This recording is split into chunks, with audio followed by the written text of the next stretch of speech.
naisip ko muna dumaan dito sa KL Garage para magpa-repack. So repack tayo ng front shocks mga par, kasi lumalagotok talaga stock. So dito lang yan sa may Mary Claire Academy. Ayan, tayo lang natin, paparepack tayo mga par.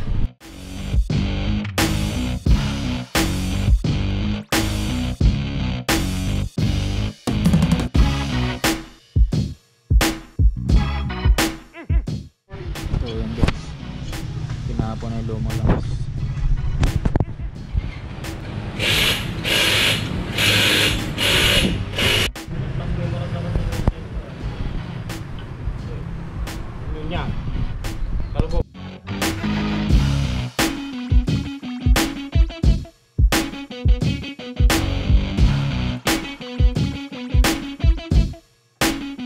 So upon repack ng front shocks natin, so yung stock shocks pinalitan ng bagong fork oil, and may adjustment lang na ginawa dun sa kanyang stock spring para hindi naman siya masyadong lumalagotok kapag nalulubak tayo ng hindi inaasahan. Then for that mga par, upon review and traveling for about, balikan ako ng Pangasinan, Manila, wala akong masabi, and I absolutely say na hindi talaga ako lumagotok ever since. So bumabiyahe ako na EDSA ng mga lubak is wala akong naramdamang lagotok. Ako na ngayon naghahanap ng lubak, to be honest mga par.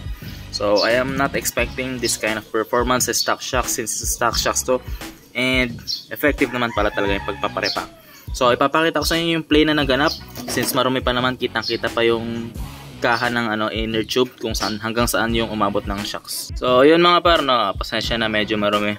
So hindi siya umabot ng sagad dito. And kahit minsan kasi hindi umabot ng sagad yan dyan mga par, yung inner spring sa loob sumasagad.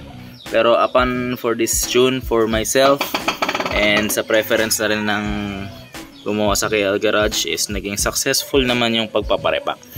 And maganda talaga yung performance. And beyond that mga par, no, I can only say na iparepack nyo na rin yung front shocks nyo para hindi naman masira. Kung gusto nyo pang tumagal yung front shocks nyo, palitan nyo na rin.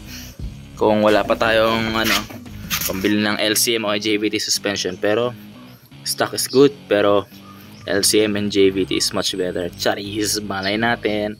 Alright, and so parepack na rin kayo mga par. Thank you.